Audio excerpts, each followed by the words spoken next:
네, 안녕하십니까. 안태욱장입니다. 오늘 아주 반가운 손님 모시고 태희 초대석 시작하겠습니다. 이영석 충북 예총회장님 오셨습니다. 안녕하세요. 네, 안녕하세요.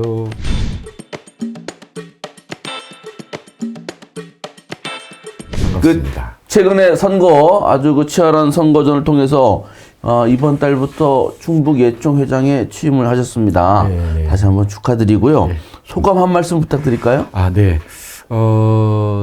취임하기 전 선거전을 치를 때도 어깨가 많이 무거웠는데, 네. 막상 당선이 되고 나니까 어깨가 더 무거워진 것 같아요. 네. 그런데 이제 제가 선거 과정에서 약속드렸던 많은 것들을 어떻게 하면 더 효과적으로 실천할 수 있을까라는 그런 부담감 때문에 어깨가 무거워진 것 같아서 이 무게를 좀 털어내려면 열심히 하는 길밖에 없겠다. 그래서 충북 예총이 좀 발전되고 변화하는 모습을 만들어 가야 되겠다. 네. 그래서 어쨌든 시작을 했으니 네. 조금 더 높이 비상하는 예총을 만들기 위해서 네. 열심히 한번 해보겠다는 소감입니다. 예. 그런데 취임을 하셨는데 제가 취임식은 안 하시는지 네, 그 아직 궁금해요. 예, 네. 날짜를 지금 3월 좀 말쯤으로 잡고 있습니다. 왜냐하면 네. 이제 중간에 여러 가지 처리해야 될 일들도 있고 또 초대해야 되는 분들의 스케줄도 있고 해서 네. 예, 조금 한 3월 말 정도로 지금 계획을 하고 있습니다. 네. 아주 그 날 좋을 때 취임식을 할 것 같네요. 이번에 보니까 저희도 보도를 했습니다만 선거가 상당히 좀 박빙으로 치러졌고 네. 두 분이 나왔는데 표차도 별로 안 났습니다. 네, 8표. 8표 차이 났는데 어떻게 언제 또 출마하고자 했는지 왜 출마해야겠다라는 생각을 하셨는지 궁금해요. 네. 제가 대학은 이제 작곡으로 대학을 갔고요. 그리고 유학은 러시아로 유학을 가서 이제 지휘를 전공을 하고 돌아와서 지금까지 한 30여 년 동안 현장 예술인으로 살았거든요. 그러니까 전업 예술인으로. 그러면서 현장에서 무엇이 필요한지, 뭐가 부족한지, 또 예술인들이 행복하려면 어떠한 비전 있는 정책들이 좀 필요한지 그런 것들을 현장에 부딪히면서 많은 고민을 했었고 네. 제가 2021년부터 24년 그렇게 작년 12월 31일까지 4년간 네. 충북 문화예술 포럼의 대표를 맡았어요. 네. 그 문화예술 포럼은 문화예술 정책을 세미나를 통해서 토론을 하고 그리고 전시장이나 공연장의 인프라가 어떻게 구성이 되어져 있는지를 좀 들여다보고 그리고 문화예술에 대한 예산은 적정한지 또 제대로 투입이 되고 있는지 이런 부분들도 들여다보고 또 예술인 복지는 또 어떻게 이루어져야 되는지 미국의 사례를 들어서 네. 그런 세미나들을 1년간 쭉 해가지고 1년에 한 번씩 정책 발간집을 이제 도에 제출을 하고 그런 그 일을 하는 포럼이거든요. 그러다 보니까 문화예술에 대한 행정, 그리고 예산, 인프라, 복지 이런 부분들에 대해서 누구보다도 더 깊이 들여다볼 수 있는 기회가 있었죠. 네. 그래서 작년 12월 31일 날 임기를 마치고 1월 달에 제가 이제 그 계절학기 수업을 하고 있는데 주위에 몇몇 분들이 이제 30년의 현장 경험과 포럼의 행정 경험을 가지고 예총을 위해서 봉사를 좀 하면 어떻겠느냐.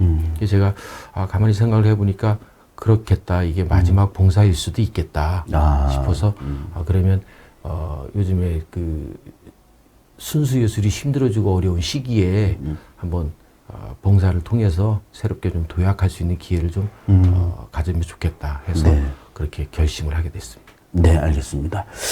그리고 이번에 아까도 말씀드렸다시피 이렇게 치열하게 선거는 한번 치열하게 벌어지면 그 다음에 후유증이 좀 커요. 그래서 또 예술인들이 또 자존심도 강하고 그렇죠. 주관이 뚜렷한 분들이 많잖아요. 네. 그래서 앞으로 예총회장으로 그 예술인들의 화합 이런 거를 많이 도모하셔야 될 것 같은데 어떻게 하실 계획입니까? 제가 그 선거 끝나고 선거 끝난 그 자리에서 이제 당선 소감을 이야기를 할 때 제가 그런 얘기를 했거든요. 굉장히 이제 주위에서 뜨거웠다 선거가 그리고 치열했다. 네. 뭐 심지어는 아마 한두 표 차로 당락이 결정이 될 거다. 그러니까 뭐 그쪽 캠프에서도 그렇고 저희 캠프에서도 밤낮 없이 막 뛰어다녔죠. 그런데 한 가지 그 다행스러운 거는 선거가 뜨겁고 막 과열됐음에도 불구하고 서로를 욕하거나 비방하거나 네. 아니면 상대의 잘못을 캐내서 물고 늘어지거나 이런 선거가 아니고 그냥 오롯이 정책으로 내가 되면 이러이러한 정책으로 어떠면 이러이러한 예산으로 예총을 어떻게 발전시키겠다. 이거를 뭐 설명하고 찾아가고 이런 거에 중점이 되어져 있어서 네. 좋은 방향으로 과열이 됐구나. 그래서 제가 끝나고 나서도 그 말씀을 드렸어요. 끝까지 깨끗한 선거를 치러주신 상대 후보에게 참 감사드리고 그다음에 이건 이제 사석에서 이야기한 거지만 그쪽 그 후보가 가지고 있었던 공약 중에서도 네. 정말 필요하고 좋은 공약이 있으면 그 상대 후보의 그 동의를 얻어서 같이 좀 추진도 하겠다. 그러면 그분이 뭐 비록 당선은 안 되셨지만 그래도 자기가 예총을 위해서 꿈꿔왔던 정말 필요한 공약이나 이런 것들을 같이 이루어 나가면 뭐 상생하는 또 소통하는 그런 창구가 되지 않을까 생각을 해서 뭐 그 선거 후유증에 대해서는 저는 그렇게 크게 염려를 예총 회원들이 쿨하군요. 승복을 잘 하시네요. 요새 세상에 승복을 잘 하는 분들이 많던데. 알겠습니다. 뭐 다행입니다. 이렇게 후유증이 없다고 하니까. 그러면 이제 말씀하셨듯이 이제 공약, 내세운 공약, 소통 뭐 이런 여러 가지 말씀을 하셨고 또 상대방 후보의 좋은 공약도 같이 실천하시려면 좀 준비를 많이 하셔야 될 것 같아요. 어떤 공약들을 실천하실 계획인가요? 저희가 그 큰 카테고리로 권익을, 위상과 권익을 높이겠다. 네. 그 다음에 또 하나는 이제 당면한 과제이지요. 예산을 어떻게 확보를 하느냐. 그 다음에, 예술인들의 자립도를 어떻게 높이느냐라는 것하고, 그 다음에 이제 미래지향적으로 우리가 어떤 방향으로 예총을 끌고 나가야 되느냐. 이제 그 카테고리는 아니면 이렇게 세 개로 나눠져 있거든요. 그래서 이제 위상 제고를 하는 부분에 있어서는 원로 예술인들을 발굴을 하고 그분들의 발자취를 기려서 후배들이 귀감을 삼고 그 길을 바라보면서 올바로 걸어갈 수 있는 길을 제시하겠다. 그래서 이제 충북예술원을 설립을 하겠다 이렇게 제가 공약을 했어요. 근데 충북예술원은 이제 대한민국 예술원의 모태를 두고 그거와 비슷한 형태의 어떤 예술인들의 명예의 전당처럼. 근데 지금 이제 작고 하시는 분들이 많이 계시고 그런데 후배들이 잘 몰라요. 연세 드신 분들은. 근데 이제 예총이 내후년이면 70년이 되거든요. 그러니까 예총 70년을 잊게 한 희생, 그 다음에 그분들의 노고, 노력, 이런 것들을 우리가 좀 알고 기려야 되지 않느냐. 그래야만 예총이 올바로 설 수 있다. 그래서 예총의 뿌리 찾기다. 그렇게 이야기를 해서, 그래서 70년사를 발간하면서, 충북 예술원을 한번 설립을 해보겠다. 그 예산에 관한 부분은 그 시군 11개 그 시군 예총들은 좀 뭐 어떤 예총들은 축제나 이런 걸 통해서 예산이 많이 있는 예총도 있는데 또 어떤 예산은 아주 열악한 그런 그 예총들도 많이 있거든요. 그래서 그런 부분들을 공모 사업을 통해서 좀 지원을 하겠다. 왜냐하면 공모 사업이 우리는 지금 이제 문화재단을 통한 공모 사업만 주로 이제 바라보는데 사실은 이 도시 재생의 문화예술을 통한 재생을 통해서도 숨어 있는 그런 공모 사업들이 굉장히 많거든요. 뭐 농림부에서도 하고 뭐 그 농어촌 공사에서도 하고 뭐 그런 것들을 전문 인력을 투입을 해가지고 그런 것들을 서치해서 지역에 필요하면 지역에 던져주고 기획서도 같이 작성을 하고 이래서 자립할 수 있는 좀 기회를 만들겠다. 이제 예산을 확보하는 방법도 이제 여러 가지 제시를 해가지고 그런 것들을 차근차근 이어나가고 그다음에 미래에 지금 이제 디지털을 활용한 어떤 그 창작 환경 이런 것들도 미래지향적인 방향으로 한번 조성을 하겠다. 그래서 그런 것들을 총체적으로 해나가기 위해서 충북예술발전연구소를 한번 만들겠다. 그런데 이 지금도 뭐 부회장들 체제로 모든 일들을 상의하고 이렇게 해나가지만 예술인들만 모여 있잖아요. 그래서 충북발전연구소는 예술인 외의 분들을 위촉을 해서 같이 머리를 맞대고 제가 방금 이야기한 공약들을 실천해 나갈 때 어떤 리스크가 있는지 또 어떤 방법으로 하면 더 성공률이 싶은지 또 어떤 방법으로 해야만 이게 올바른 길을 가는지 이런 것들을 좀 자문하는 그런 기구를 만들어서 진행을 해나가면 조금 더 탄탄한 공약이 이루어지지 않을까 그렇게 생각을 합니다. 네, 보니까 충북예술원 만들고 충북예술발전연구소 이런 것들이 상당히 좀 앞으로 좀 충북예총과 충북예술 뼈대가 될 것 같으네. 토양도 될 것 같고. 네. 네. 아주 좋은 성과가 있기를 기대를 하겠습니다. 최근에 동양일보 인터뷰 기사를 봤거든요. 네네. 그랬더니 그 배우자인 이문성 청주시의원님과 관련된 여러 가지 에피소드도 많더라고요. 그 소개가 됐던데 뭐 피아노 학원 팔아서 유학도 남편 유학도 보내주고 뭐 그랬는데 이번에는 출마한다고 하니까 뭐라고 했습니까? 근데 사실 제 아내가 이제 의원이 되고 나서 제가 이제 저는 이제 음악만 계속 했으니까 사실은 제가 연주하는데 제 아내가 오지 않아요.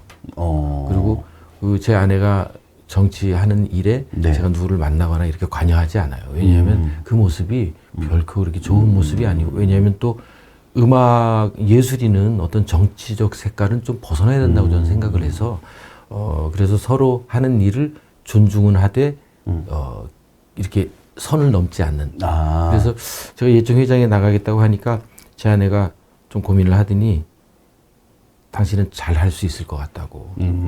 그동안 경험도 있고 이러니 한번 예총을 위해서 좀 발전된 모습으로 할 수 있도록 마지막 봉사라고 생각을 해봐라. 그렇게 이야기를 해줘서 참 고맙게 시작은 했는데 제 아내가 어떤 분이 그래요. 제 아내가 좀 마음고생이 심했을 것 같다고. 그래서 제가 마음고생은 안 한 것 같고 몸고생을 좀 한 것 같다. 왜냐하면 제가 집안 청소니 빨래를 안 해서 제 아내가 다 하느라고. 상호 기간 중에는 바쁘셔서요? 그동안 담당이었는데 앞으로 어떻게 이제 다시 해야죠. 당선됐으니까. 제 아내가 선거 끝난 날 바로 얘기하더라고요. 언제까지 안 할 거냐고. 그래서 하루만 더 시간을 달라고. 그래서 그 다음 날부터는 제가 하고 있습니다. 공약 이행 안 하고 혼날 겁니다. 이문성 시의원께서는 제가 볼 때 마음고생도 좀 하셨을 것 같은데 쭉 지켜봤는데 상당히 조용히 많이 도와주신 것 같고 우리 이제 회장님께서도 서로 존중하고 잘 하시니까 좋은 결과가 나오지 않았나 싶어요. 가장 큰 도움은 이제 믿어주고 마음으로 밀어주는 게 가장 힘이 됐죠. 이제 정치인이다 보니까 이런 부분에 쉽게 관여하거나 이러면 또 밖에서 보는 시각도 있고 또 예술의 예총을 정치적인 성향으로 끌고 가는 어떤 이런 느낌이 있기 때문에 이제 항상 이야기를 하고 어떤 신문인가요? 어떤 비디오를 보니까 보수와 진보의 대결이다 이렇게 프레임을 처음에 잡아가지고 사실 예술의 진보 보수가 어디 있겠습니까? 다 한 마음이죠. 그러니까 그렇게 따지면 배우자님하고는 맨날 싸워야 되는 거예요. 보수 진보로. 하여튼간 고생 많으셨고, 그리고 이제 굉장히 중요한 게 요즘 시대 김영한 지사가 제가 볼 때는 또 논란의 주인공이긴 합니다만 어쨌든 이시종 지사 12년 동안에도 다 합친 것보다 훨씬 많은 문화예술 프로젝트를 하거든요. 미술관도 짓고, 여러 가지를 하도 많이 해도 저도 잘 모르겠는데, 그렇게 해서 문화예술 분야에 대한 투자를 많이 하고 있는데, 여기에 대해서 어떻게 평가하시고, 좋은 일할까? 어떻게 같이 협의할 만한 것들은 어떤 게 있을 것 같습니까? 아무래도 이제 문학적 감성이 있는 분이셔서 그런지, 굉장히 많이 이해를 하시고 저는 굉장히 고무적인 일이라고 생각을 해요. 왜냐하면 우리가 경제적으로는 굉장히 선진국 대열에 서 있지만 국민 행복 지수는 굉장히 낮잖아요. 맞아요. 저는 그 원인이 문화 예술의 빈곤에 있다고 보거든요. 그래서 국민의 삶을 풍요롭게 하는 방법은 먹는 것만 있다고 풍요로워지지 않거든요. 네. 먹으면 배는 부르지만 정신적으로는 그 문화예술에 대한 그런 풍요로움이 채워지지 않으면 그거는 아무런 소용이 없다. 행복해지지 않아요. 네. 그래서 그런 부분에 있어서는 김영환 지사님이 굉장히 좋은 일을 많이 하신다. 그래서 이런 기회에 너무 한꺼번에 많은 일을 하시니까 막 정신이 없긴 한데 네, 네. 이런 것들을 조금 차분히 정리를 해서 좀 추진을 하면 굉장히 많은 성과가 그다음에 초석이 놓여질 것 같다. 근데 지금은 너무 많은 일들이 막 한꺼번에 벌어지니까 네. 그것들이 좀 혼란스러울 때가 좀 있긴 해요. 그거를 어느 누군가는 좀 차분하게 바라보면서 이것은 미래지향적으로 우선 당장 임기 내에 뭔가 다 끝나는 것이 아니고 다음에 누가 들어오든지 지속적으로 해나갈 수 있는 시스템을 좀 갖추면 좋겠다. 그런 생각은 합니다. 그러면 그 김영환 지사는 아직 예방은 아직 못 하셨습니까? 예, 날짜는 잡혀 있는데 워낙 지사님이 바쁘시다 보니까 17일인가요? 그 한번 인사드리러. 그 첫인상을 강하게 해야 그분이 안 잊어버려요. 몰라본다는 그 불만을 제기한 사람들이 많아요. 알겠습니다. 어쨌든 김영환 지사 지금 3년 차인데 상당히 많은 그 문화예술 분야에서는 투자도 많이 하고 그래서 예술인들 기대하는 건 사실 많죠. 네, 많이 있죠. 그래서 아무래도 뭐 문화재단을 통한 이 지원이라든지 이런 것도 굉장히 확대가 되고 또 문화재단에서 지원하는 방법도 굉장히 세부적으로 그다음에 뭐 청년, 뭐 전문가, 비전문가 이렇게 쭉 나누어서 아주 굉장히 카테고리를 정확하게 해가지고 지원을 잘 하고 있거든요. 근데 이제 한 가지 좀 염려스러운 것들은 재단에서 메세나를 통해서 또 기금도 많이 확보를 하고 그런데 자꾸 자체 사업을 좀 하려고 하는 것들이 몇 가지가 있어서 그거는 좀 위험하다. 왜냐하면 문화재단이요? 예, 충북문화재단이? 예, 왜냐하면 자체 사업을 해버리면 당연히 관에서 하는 행사가 민간이 하는 행사보다는 훨씬 더 투입이 자금도 많이 투입이 되고 네. 그 다음에 인프라가 갖춰져 있으니까 훨씬 더 고퀄리티의 예술을 한꺼번에 이루어지긴 하거든요. 그러면 기존에 하고 있는 예술인들이 죽어버리는 결과가. 아, 그렇구나. 궁극적으로 보면. 네. 그래서 조금 부족해도 예술인들을 지원을 해서 자생하고 키울 수 있는 방법을 해야지 이게 답답하다고 아니면 재단에서 뭔가를 좀 보여주려고 자기들이 직접 행사를 해버리면 예술인들은 점점 위축될 수밖에 없다. 그래서 뭐 합창제 같은 것도 굉장히 성대하게 잘 하죠. 뭐 뒤에 그 전광판도 만들고 뭐 아주 화려하게 그리고 효과적으로 사람들도 많이 찾아오게. 근데 이게 합창연합회는 죽어가고 있는 거거든요. 더군다나 충청북도 합창연합회는 지금도 힘을 못 쓰고 있는데 관에서 그렇게 해버리면 합창연합회는 영영 못 일어나는 거예요. 합창연합회가 단체예요? 네. 아, 대한민국 합창연합회가 있고 예. 각 도에 이제 합창연합회가 또 연합회가 있거든요. 있어요? 예. 그래서 우리나라 합창연합회가 세계적으로 보면 이제 세계 합창연합회가 또 따로 있고, 근데 세계 합창연합회에서 보면 우리나라가 차지하는 이 위치가 굉장히 높아요. 오. 그래서 거의 합창연합회를 주도해 나갈 정도로. 그런데 충청북도만 합창연합회가 없어요. 아, 그래요? 예. 오. 그래서 우리나라에서 세계 합창 올림픽을 할 때에도 충청북도만 빠지고 나머지가 다 참여를 했거든요. 다른 뭐 도가. 남성합창단도 있고 뭐 많던데. 많아요. 그냥 민간만 있고. 네, 네. 같이 그게 이제 통합적인 건 없어요. 연합을 해서 합창연합회라는 조직으로 묶여야 되는데 이게 너무 약한 거예요. 근데 이런 관에서도 합창연합회를 만약에 지원을 하려면 그런 행사를 합창연합회에 지원을 하면 합창연합회가 단번에 일어설 수 있죠. 근데 그것들을 그렇겠죠. 예. 관에서 주도로 재단에서 해버리니까 합창연합회는 이제 안진병이 돼버린 거예요. 아, 그래서 이것뿐만 아니라 모든 행사가 관에서 해버리면 나머지 민간 단체들은 못 일어나요. 그래서 그런 부분에 있어서는 조금 뭐 잘 해오시지만 조금 생각을 달리 해야 될 필요가 있다. 저는 그렇게 생각을 합니다. 충북문화재단의 그 유능한 본부장 한 분 계셨는데 오늘날 서울로 갔더라고요. 예. 그리고 작년인가는 뭐 한여름에 물총 쏘는 행사를 해가지고 비판을 많이 받았는데 회장님께서 잘 좀 대화도 하고 하셔서. 근데 뭐 지금 그 재단 김갑수 대표도 뭐 굉장히 유능하신 분이고 잘 하세요. 그런데 이제 너무 잘 하려고 하다 보니까 자꾸 이제 그 사실은 관에서는 그런 걸 하면 안 되고 예술인들을 지원하는 사업에 뭐 오롯이 좀 하면 어떨까? 그분 스타일이 좀 지역을 무시하지 않습니까? 글쎄요, 그러지는 않으신 것 같아요. 저도 한 두 번 뵙고 말씀을 나누었는데 워낙 그쪽에 해박한 지식이 있으시고 그래서 뭐 무시하거나 뭐 그런 것보다도 뭐 일을 하시고자 하는 열정 뭐 이런 게 굉장히 많으셔가지고 네. 그럼 잘만 그 협의만 되면 굉장히 좋은 효과를 낼 수 있지 않을까 생각을 합니다. 네, 알겠습니다. 이렇게 이제 그 회장님이 취임하자마자 뭐 도청도 그렇고 재단도 이렇게 어쨌든 계속 활성화되고 있지 않습니까? 네네. 그래서 뭐 문화예술인뿐만 아니라 궁극적으로 충북 도민들의 예술적 삶이 좀 더 풍부해져야 된다고 그런 계기가 될 거라고 봐요. 네. 그래서 그 앞으로 우리 삶이 좀 더 아까도 말씀하셨듯이 좀 풍요롭게 되려면 삶 속의 예술은 어떻게 해야 됩니까? 예. 제가 선거를 준비하면서, 하나, 이제, 문구를 하나 발견한 게 있는데 뭐냐면, 삶이 예술이 되는 세상을 꿈꾸는, 뭐, 이렇게 나온 문구가 있었어요. 근데 사실은 예술은 뭐냐면 감동이거든요. 그리고 예술은 마음이 따뜻해지는 거잖아요. 그래서, 일상의 삶이 예술이 되는.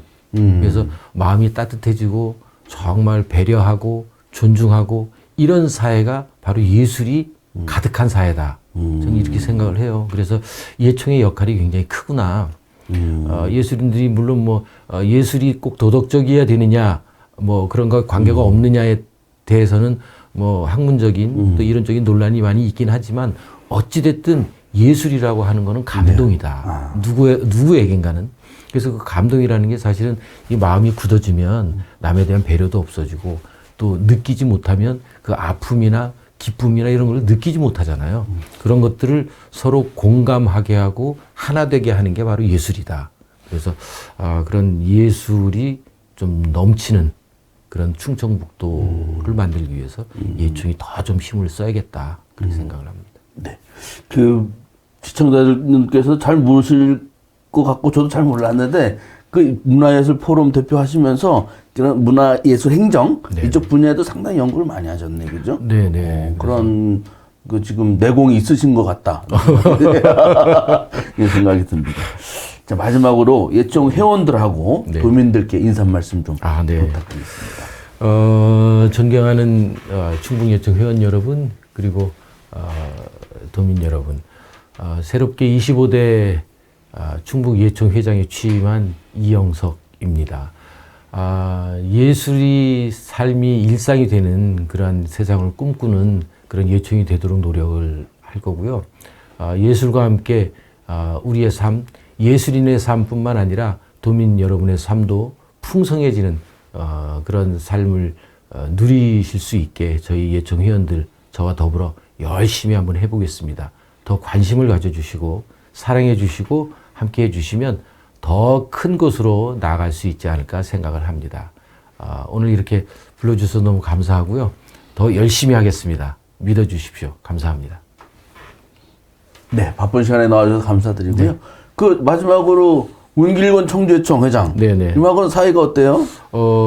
저보다 1년 선배님이신데 네. 또 고향이 같아서 그래요. 그 학교 1년 선배. 그렇군요. 네. 네. 아주 친하게 잘 지내시는군요. 예, 아주 오래전부터. 예. 네. 알겠습니다. 고맙습니다. 네, 감사합니다.